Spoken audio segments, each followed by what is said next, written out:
GIS के online study में एक बार मैं रामपाल भारतीय कक्षा 9 के सभी विद्यार्थियों का पुनः हार्दिक स्वागत करता हूं। और हमने दो बैलों की कथा मुंशी प्रेमचंद शुरू कर रखी है।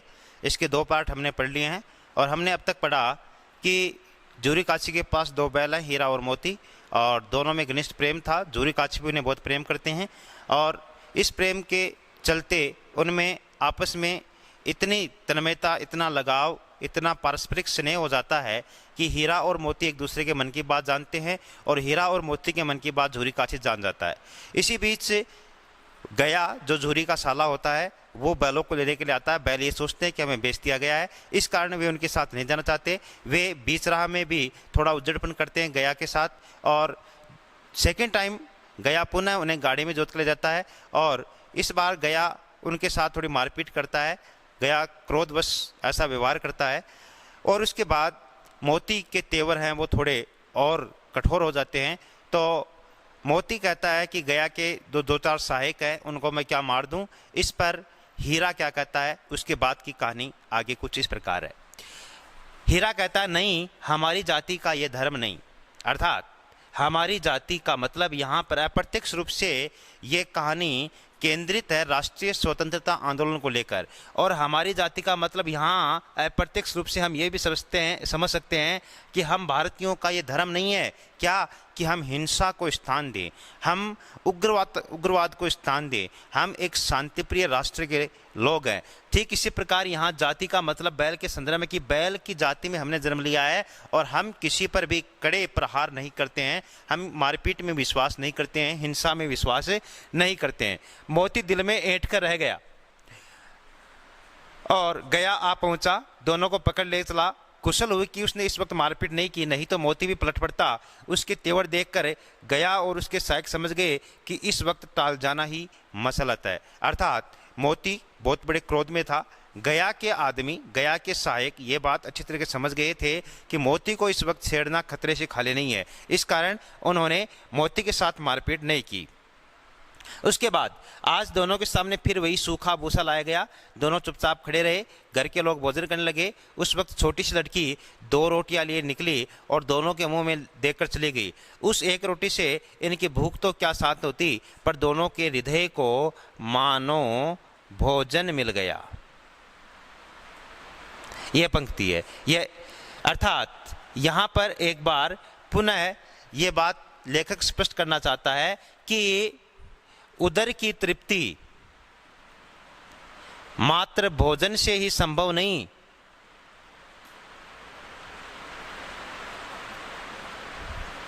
बल्कि प्रेम, सौहार्द, दया, करुणा, विनम्रता, सादगी से भी संभव हो सकती है। यहां इस पंक्ति का अर्थ है कि दोनों के हृदय को मानो भोजन मिल गया हो, अर्थात वे प्रेम से तृप्त हो चुके थे। उधर की तृप्ति भूख से चाहे शांत नहीं हुई हो, मगर प्रेम से उनको भोजन मिल गया, अर्थात उनका हृदय शांत हुआ। यहाँ भी किसी सज्जन का वास है, अर्थात दो बार ये आ चुके हैं, कभी गया मारता, कभी गया के सहायक मारते हैं, मगर यहाँ पर भी कोई न कोई अच्छा व्यक्ति रहता है। ये बात सोचकर वे दोनों कहते हैं, लड़की भैरव की थी, लड़की भैरव की थी। भैरव पात्र इसमें सिर्फ नाम आता है कि वो एक भैरव, अर्थात उसका कोई सहायक है या उसका कोई भाई है, उसकी लड़की थी। उसकी माँ मर चुकी थी, सौतेली माँ उसे मारती रहती थी, इसलिए इन बैलों से उसे एक प्रकार की आत्मीयता हो गई थी। थोड़ा ऊपर करेंगे तो कहने का अर्थ यह है कि लगाव हो चुका था। क्योंकि लड़की को अच्छी तरीके से पता था कि उनकी माँ मर चुकी है और किसी की माँ या सगे संबंधी जब मर जाते हैं और वो अनाथ हो जाते हैं तो उसके बाद है कि दोनों दिन भर जोते जाते, डंडे खाते, अड़ते, शाम को थान पर बांध दिए जाते और रात को वही बालिका उन्हें दो रोटियां खिला दी जाती। लगभग 5-6 दिन तक ये क्रम चला कि दोनों दिन भर जोते जाते, अर्थात हल जोतते, दिन भर बेचारे डंडे खाते, कभी अड़ते, कभी चलते, शाम को थान पर बांध दिया जाता और रात को 10-11 बजे वो बालिका आती है और दो रोटियां उन्हें खिला जाती है। प्रेम के इस प्रसाद की यह बरकत थी कि दो गाल सूखा भूसा खाकर भी दोनों दुर्बल न होते थे, मगर दोनों की आंखों में रोम रोम में विद्रोह भरा हुआ था। अर्थात प्रेम का ऐसा प्रसाद जो बालिका उन दोनों बैलों को एक एक रोटी खिला रही है, उस प्रेम के परिणाम स्वरूप एक बार पुनः लेखक बता रहा है कि दो दो गाल सूखा भूसा का मतलब है कि दो दो समय मात्र सूखा चारा वो खा रहे हैं, बावजूद इसके कमज़ोर नहीं हो रहे हैं। और दोनों की आंखों में और रोम रोम में विद्रोह भरा हुआ था गया के प्रति। एक दिन मोती ने मूक भाषा में कहा, मूक भाषा का मतलब है आपस में बिना बोले विचार विनिमय करना, अब तो नहीं सहा जाता हीरा कि मुझसे इतना काम लिया जाता है, खाने को कुछ मिलता नहीं है और ये मुझसे नहीं सहा जाता है। अर्थात कोई भी देश पराधीनता को ज़्यादा समय तक सहन नहीं करता, एक भाव निकल कर आ रहा है। क्या करना चाहते हो? अर्थात नहीं सहा जाता तो करना क्या चाहते हो? एक आध को सींगों पर उठाकर फेंक दूंगा, अर्थात एक आधे व्यक्ति को सींग पर उठाकर फेंक दूंगा। एक आध, एक प्लस आधा, अर्थात एक आधा व्यक्ति। लेकिन जानते हो वह प्यारी लड़की जो हमें रोटियां खिलाती है उसी की लड़की है, जो इस घर का मालिक है, यह बेचारी अनाथ न हो जाएगी? अगर आप गया को मार दोगे तो लड़की अनाथ हो गई। और क्या हमारी जाति का यह धर्म है कि हम किसी को अनाथ करें? अर्थात किसी के वारिस, किसी के माता पिता को हम मार दें तो मालकिन को न फेंक दूं, वही तो उस लड़की को मारती है। अर्थात गया की पत्नी, मालकिन कौन? गया की पत्नी को उठाकर फेंक देता हूं, जो उस लड़की को मारती भी है। क्यों मारती है? क्योंकि वह सौतेली माता है। लेकिन औरत जात पर सींग चलाना मना है, ये भूल जाते हो। अर्थात लेखक का व्यापक दृष्टिकोण प्रस्तुत पंक्ति के माध्यम से व्यक्त हुआ है। और लेखक क्या कहना चाहता है? भारतीय संस्कृति के अनुसार लेखक का यहाँ सीधा सीधा संदेश है, यत्र नार्यस्तु पूजन्ते रमन्ते तत्र देवता रमन्ते। ये संदेश है लेखक का कि भारत एक ऐसा देश है जहां नारियों की पूजा की जाती है, जहां देवता की तरह नारियों को माना जाता है और औरत जात पर सींग चलाना मना है। क्या इस बात को आप भूल गए? ये भारतीय संस्कृति की महान विशेषता है जो हीरा के माध्यम से प्रकट हुई है। पूरी कहानी में बढ़िया बढ़िया बात, अच्छी अच्छी बात, पॉजिटिव बातें कौन करेगा? हीरा। उग्रता की बातें कौन करेगा? मोती। तुम तो किसी तरह निकलने नहीं देते, बताओ तुड़ाकर भाग चले, यहाँ से अपन सभी प्रकार के बंधन तुड़ाकर भाग जाएं। हाँ, ये मैं स्वीकार करता हूँ। अर्थात प्रस्तुत पंक्ति का एक बार पुनः अर्थ निकल रहा है कि किसी भी देश को पूरा अधिकार है कि वो अपने पराधीनता के सभी बंधनों को स्वतः तोड़े, वो देश स्वतः आत्मनिर्भर हो, वो देश स्वतः स्वतंत्रता की ओर उन्मुख हो। ये हीरा को मंजूर है। क्या कहते हैं कि इसका, हाँ ये मैं स्वीकार करता हूँ, लेकिन मोटी रस्सी टूटेगी कैसे? अर्थात ये पराधीनता की बेड़ियाँ टूटेंगी कैसे? भारत के संदर्भ में अगर इस लाइन को देखें तो इसका एक उपाय है, पहले रस्सी को थोड़ा सा चबा लो। कौन कहता है? मोती। फिर एक झटके में जाती है। अर्थात अंग्रेजों को बाहर से, अगर देश से बाहर निकालना है तो हमें एक अच्छी रणनीति बनानी पड़ेगी, अच्छी योजना बनानी पड़ेगी। मुंशी प्रेमचंद का अप्रत्यक्ष रूप से भारतीयों को ये संबोधन है।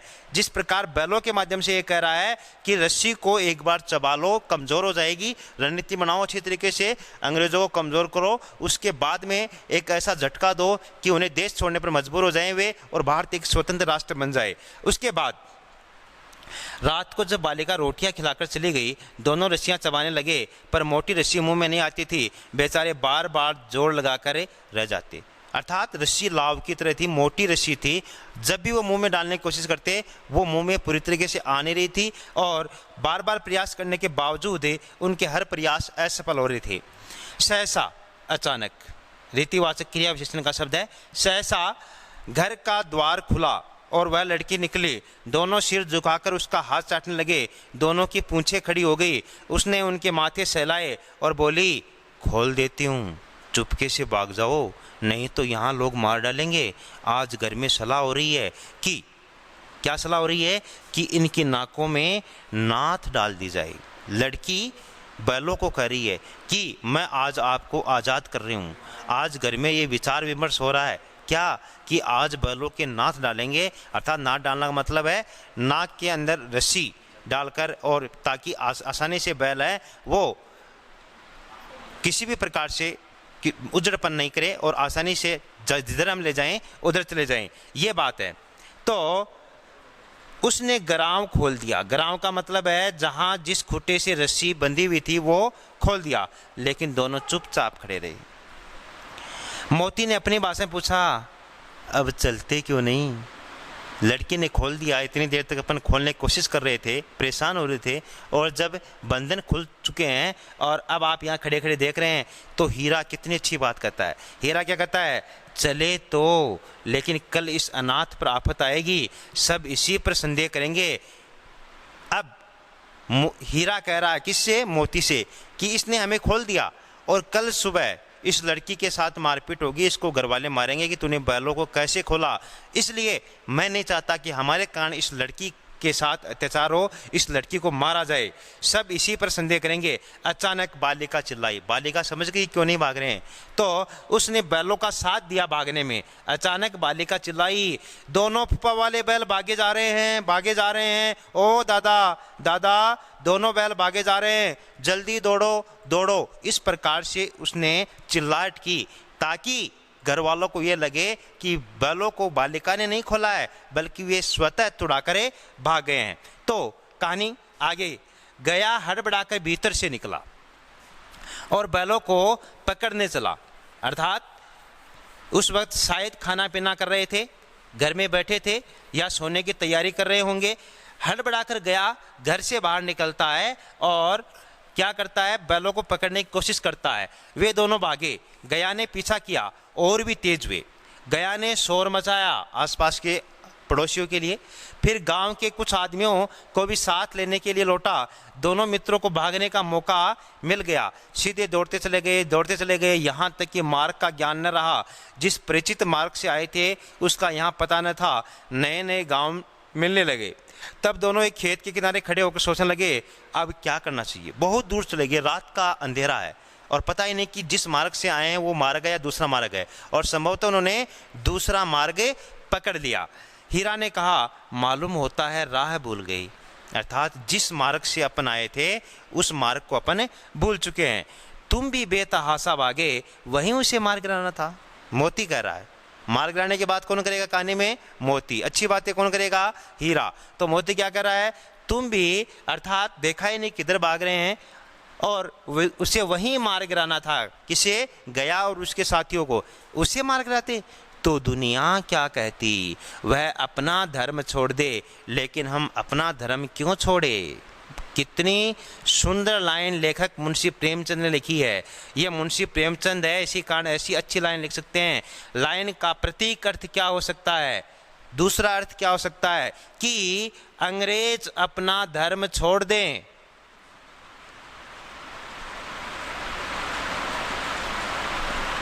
मगर हम भारतीय अपना धर्म क्यों छोड़े? और अपना धर्म क्या है? सत्य, अहिंसा, अस्तेय, अपरिग्रह। इसके मार्ग पर हम चलें भारतीय। दोनों भूख से व्याकुल हो रहे थे, बेचैन थे। 2 दिन 3 दिन हो गए उन्हें खाए हुए। खेत में मटर खड़ी थी, चढ़ने लगे। रह रहकर आहट ले लेते, कोई आता तो नहीं है। अर्थात हरी हरी मटर खड़ी थी और दोनों बैल हैं वो खेत में घुस जाते हैं और कभी कभी सिर ऊपर करके देखते कि कोई आ तो नहीं रहा है, आ तो नहीं रहा है। जब पेट भर गया तो दोनों ने आज़ादी का अनुभव किया, तो मस्त होकर उछलने कूदने लगे। और पहले दोनों ने डकार ली, फिर सींग मिलाए और एक दूसरे के साथ मनोविनोद किया। अर्थात दोनों का पेट भर चुका है, 3-4 दिन से भूखे हैं, और 3-4 दिन की भूख का परिणाम जब तृप्त हो जाता है तो दोनों ने आपस में खेलना शुरू कर दिया। उसके बाद कहानी आगे बढ़ती है।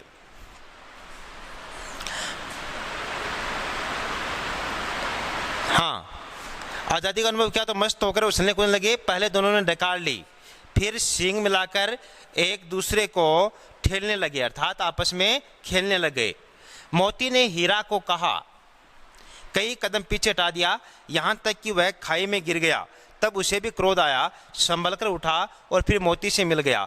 मोती ने देखा कि खेल में झगड़ा हुआ जा रहा है तो किनारे हट गया। अर्थात दोनों बैल जब खेल खेल में एक दूसरे से भिड़ जाते हैं और एक दूसरे पर दुश्मनी का सा अनुभव होता है, तो मोती ने सोचा कि मेरा पीछे हट जाना ही अच्छा है, इसलिए मोती पीछे हट जाता है।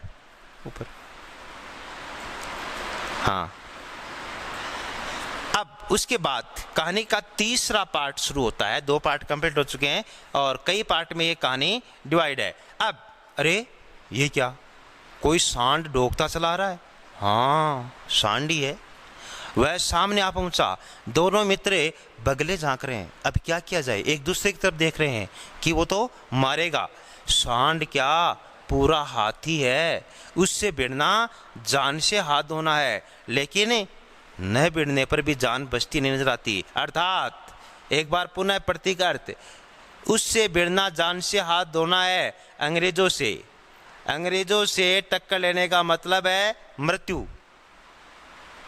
अब लेखक क्या कह रहा है, हे भारतीयों, अगर टक्कर नहीं लोगे तो भी न भिड़ने पर भी जान बचती नजर नहीं आएगी। अगर राष्ट्रीय स्वतंत्रता आंदोलन में आप अपना योगदान नहीं दोगे तो क्या कौन से आप बच जाओगे। इसलिए अगर मरना ही है तो कम से कम संघर्ष तो करें, हम कम से कम मुकाबला तो करें। इन्हीं की तरफ आ भी रहा है। कितनी भयंकर सूरत है, अर्थात बहुत डरावना सांड है। मोती ने मूक भाषा में कहा, बुरे फंसे, जान बचेगी? क्या हम जान बचा पाएंगे? कोई उपाय सोचो हीरा। हीरा ने चिंतित स्वर में कहा, अपने घमंड में भूला हुआ है, अर्थात छोड़ेगा नहीं, पूरे गर्व के साथ आ रहा है। आरजू विनती नहीं सुनेगा, हमारा प्रार्थना का स्वर वो बिल्कुल नहीं सुनेगा। भाग क्यों न चले, अर्थात कौन कहता है यहाँ पर ये बात? मोती कहता है कि चलो हम भाग जाते हैं यहाँ से और उसके बाद आगे चलते हैं। तो कहानी यहाँ तक पहुँच गई है और इसका पेज हाँ, पेज नंबर 13 पर भागना कायरता है। ये कौन कहता है? हीरा। मोती कहता है कि चलो भाग जाते हैं, तो हीरा कहता है कि भागना कायरता है। तो फिर यही मरो, बंदा तो 9-2-11 होता है। 9-2-11 होना मुहावरा है, भाग जाना, अर्थात मैं तो भागता हूँ, आपको मरना है तो मरो। और जो दौड़ाए, अगर तू भागने की कोशिश करेगा, तेरे पीछे ही भागेगा और तुझे पकड़ लेगा तो फिर कोई उपाय सोचो जल्दी। कौन कहता है? मोती। मोती का कथन है कि कोई ना कोई जल्दी से उपाय सोचो। उपाय यही है कि उस पर दोनों जने एक साथ चोट करें। मैं आगे से रगेदता हूं, तुम पीछे से रगेदो। रगेदो का मतलब है ढकेलना, धक्का मारना। अर्थात एक बार पुनः कहानी संकेत करती है राष्ट्रीय स्वतंत्रता आंदोलन की ओर कि एक साथ चोट करे। हम सभी 40 करोड़ भारतीय, तत्कालीन समय की जनसंख्या, हम सभी 40 करोड़ भारतीय अगर एक साथ राष्ट्रीय स्वतंत्रता आंदोलन में अपनी अपनी आहुति देंगे तो संभवतः है देश को बहुत जल्द आजाद करा लेंगे। तो तुम आगे से रगे दो, मैं पीछे से रगेदता हूं, दोहरी मार पड़ेगी। अंग्रेजों पर भी जब मार दोहरी पड़ेगी तो भाग खड़ा होगा, अंग्रेज भाग खड़े होंगे। मेरी ओर झपटे, तुम बगल से उसके पेट में सिंग उछेड़ देना। कौन कहता है? हीरा। हीरा कहता है कि मेरी तरफ वो प्रहार करने के लिए तो तुम पेट में सिंग, और अगर वो तेरी तरफ पलटता है तो मैं उसके पेट में सिंग घुसेड़ दूंगा। जान जोखिम है पर दूसरा उपाय नहीं है। दोनों मित्र हाथ हथेलियों पर लेकर लपके। जान हथेलियों पर लेना, जान जोखिम में लेना, मृत्यु की ओर अग्रसर होना। सांड को भी संगठित शत्रुओं से लड़ने का तजुर्बा नहीं था। तजुर्बा का मतलब है अनुभव। यहाँ पर सांड आज तक एक एक बैल से लड़ता आया है, 2 बैलों से एक साथ कभी नहीं लड़ा है। ये उसके पास अनुभव नहीं था। वह तो एक शत्रु से मल्लयुद्ध करने का आदी था। आदि का मतलब है अभ्यस्त, अभ्यास। जो ही हीरा पर झपटा, मोती ने पीछे से दौड़ाया। सांड उसकी तरफ मुड़ा तो हीरा ने रगेदा। अर्थात प्लानिंग के साथ काम कर रहे हैं दोनों, हीरा और मोती। और लेखक का भी संदेश यही है कि भारत के लोग अगर रणनीति के तहत, एक प्लानिंग के तहत कार्य करेंगे तो संभवतः देश है वो आजाद होगा। उसके बाद सांड चाहता था कि एक एक करके दोनों को गिरा दे, पर ये दोनों भी उस्ताद थे। उस्ताद उपाधि का नाम भी है, उसे वह अवसर न देते। एक बार सांड जलाकर हीरा का अंत कर देने के लिए चला कि मोती ने बगल से आकर पेट में सींग भोंक दिया। रणनीति के तहत काम कर रहे हैं। सांड क्रोध में आकर पीछे फिरा तो नंबर किसने ले लिया?